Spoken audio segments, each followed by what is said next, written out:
There is a story almost everyone has heard. A young shepherd walks onto a battlefield carrying a sling. Across the valley stands a giant warrior. The army of Israel is terrified. The giant laughs. The shepherd refuses to wear the king's armor. He reaches into a stream. He picks up 5 smooth stones. 1 stone flies, the giant falls, and David wins. We call it the story of David and Goliath, and for generations, we have been told that the lesson is simple. Face your giants, believe in yourself, have courage. Never underestimate the little guy. But what if that isn't the main point? What if David and Goliath wasn't primarily a story about overcoming your personal problems? What if the battlefield wasn't really about David proving how brave he was? And what if David's victory reveals something much bigger about God, kingship, faith, and the future of Israel? Because when you slow down and actually read the biblical account, something becomes clear. David doesn't enter the valley of Elah looking for a fight. He enters carrying food. He isn't a soldier, he's a shepherd. He isn't searching for glory. He is delivering provisions to his brothers. But while he is there, he hears something that changes everything. A giant is challenging the armies of Israel, and for 40 days, nobody moves. Then David asks a question that exposes the real problem. Who is this uncircumcised Philistine that he should defy the armies of the living God? David doesn't see the battlefield the way everyone else sees it. Everyone else sees Goliath. David sees God. And that difference is where the story really begins. The Valley of Elah was not a fantasy battlefield. It was real territory in the ancient land of Judah. The Philistines had positioned themselves on one side of the valley. Israel was positioned on the other. Between them was a valley separating 2 armies. And somewhere in that landscape stood a shepherd boy who had not come to fight. David had been sent by his father, Jesse, to check on his brothers and deliver food. His 3 oldest brothers were serving in Saul's army. David was the youngest. And according to the narrative, he went back and forth between Saul and his father's sheep.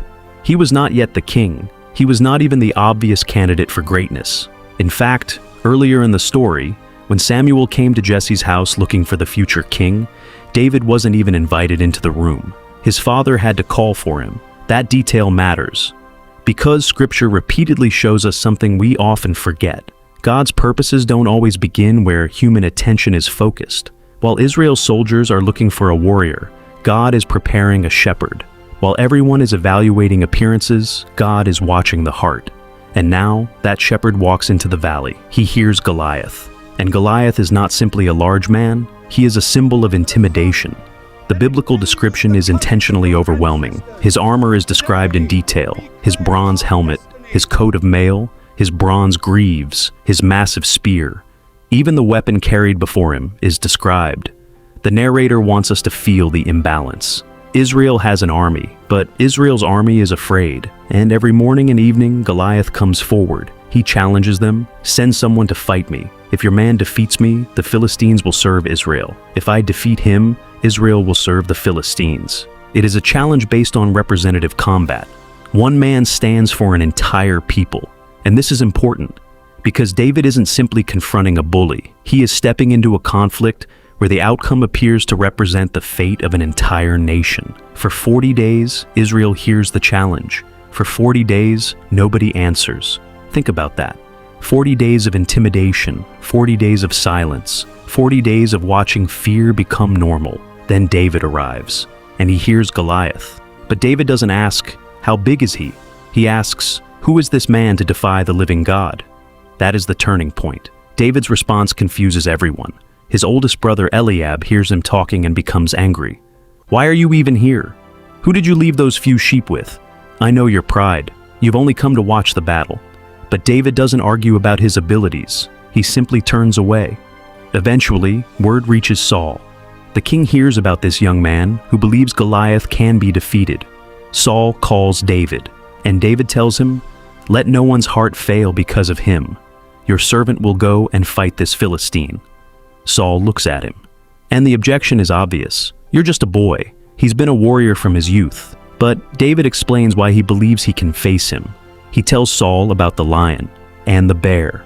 As a shepherd, David had defended his father's sheep. When a predator came and carried one away, David pursued it. He struck it. He rescued the sheep. And when the animal turned against him, David seized it and killed it. Then David says something that reveals the foundation of his confidence. The Lord who delivered me from the paw of the lion and from the paw of the bear will deliver me from the hand of this Philistine. Notice what David does not say. He doesn't say, I'm stronger than Goliath. He doesn't say, I'm naturally gifted. He doesn't say, I've always been fearless. David's confidence isn't in David. His confidence is in the God who has already proven faithful. The past becomes evidence for the present. God delivered me before, therefore I can trust him now. Then Saul gives David his armor, and this scene is easy to overlook, but it may be one of the most significant moments in the entire story. David puts on Saul's armor, but he can't walk, so he takes it off.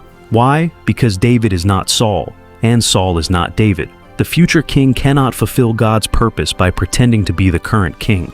David doesn't need Saul's appearance to carry God's authority. He doesn't need someone else's identity to fulfill God's calling, so David goes to the stream, and he chooses 5 smooth stones. Then he takes his sling, and he approaches Goliath.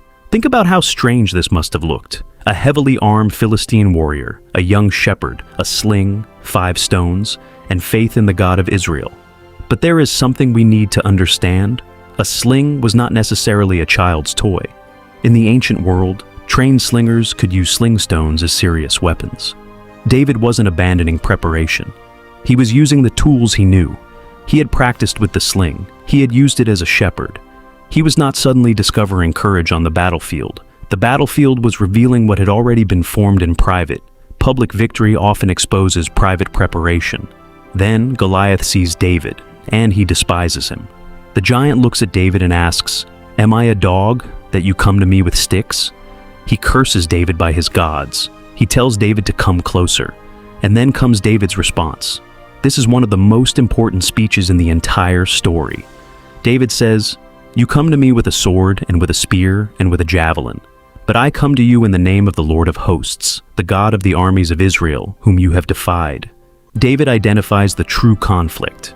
Goliath thinks this is about weapons. David understands it is about allegiance. Goliath trusts his armor. David trusts the Lord. Goliath represents Philistine power. David represents the God of Israel.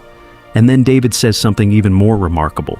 He tells Goliath that the Lord will deliver him into Israel's hand so that the earth may know that there is a God in Israel. This isn't self-help. This isn't personal branding. This isn't David trying to become famous. David is concerned with the reputation of God. The victory is meant to reveal who God is. Then the giant moves forward. David runs toward him, not away, toward him. He reaches into his bag, he takes a stone, he puts it into the sling, and he releases it. The stone strikes Goliath in the forehead. He falls face down. The giant is dead. And the entire battlefield changes. The army that was terrified begins to advance. The Philistines flee.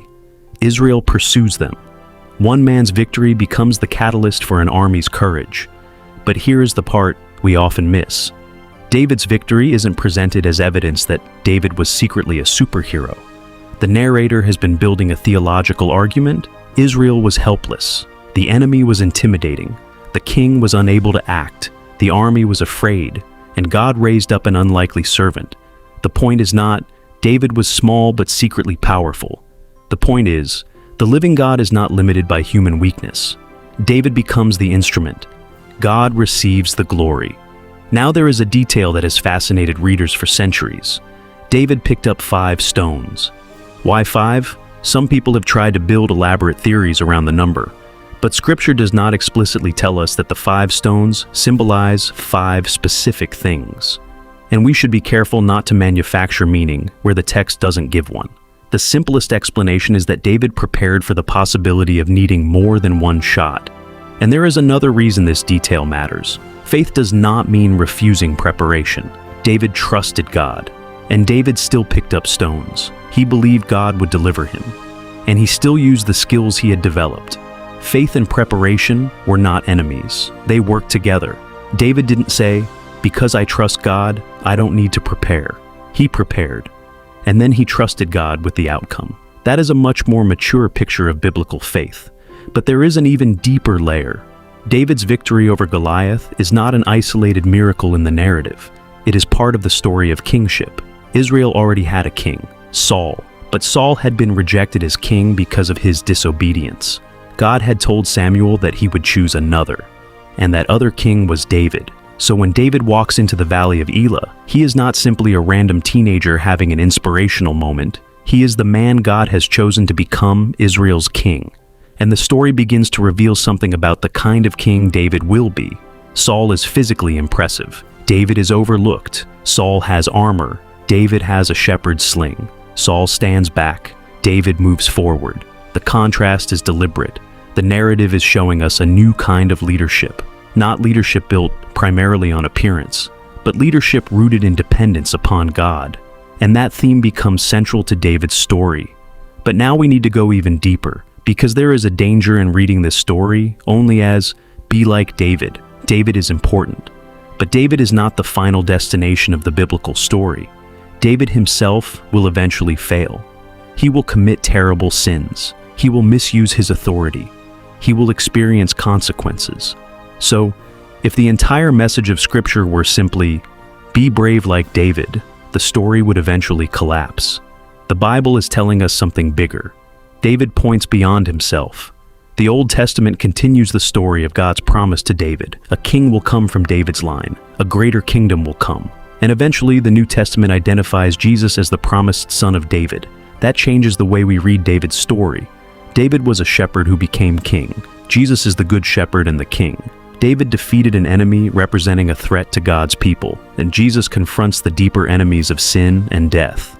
David's victory brings temporary deliverance. Christ's victory brings eternal redemption. So David and Goliath is not merely a motivational story about finding courage. It sits inside the larger biblical story of God's redemptive plan. And now, we arrive at the question that should disturb us.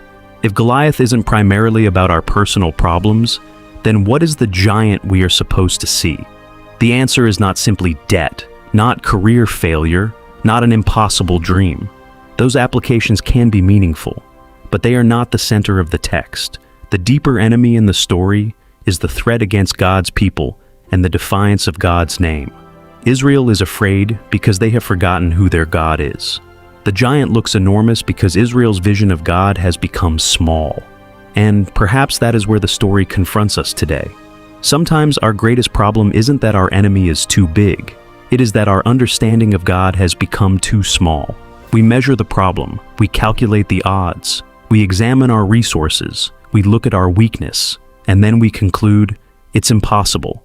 David looked at the same battlefield, but he asked a different question. Not, how can I defeat this giant? But, how can this giant defy the living God? That shift changes everything. There is another lesson here. David did not pretend Goliath wasn't dangerous. He didn't walk into the valley saying, Goliath is actually small. Goliath was big. Goliath was armed. Goliath was experienced. The danger was real. Biblical faith does not require us to deny reality. Faith sees reality in the presence of God. The giant is real. But God is greater. The problem is real, but God is faithful. The opposition is real, but opposition does not have the final word. David's faith was not positive thinking. It was theological confidence. He had a history with God. He remembered God's faithfulness, and that memory produced courage. This is why spiritual formation matters. You cannot always manufacture faith at the moment of crisis. David had already learned dependence on God in the wilderness. The lion came before Goliath. The bear came before Goliath. The sheep came before Goliath. The private battlefield came before the public battlefield.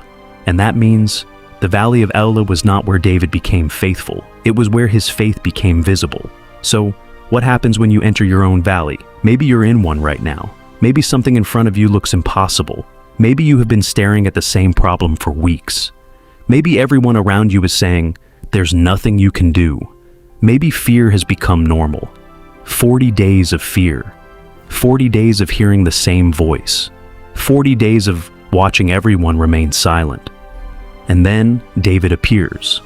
But notice, David does not say, look how powerful I am.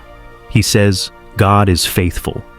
That distinction matters, because if your confidence depends entirely on your own strength, eventually you will break.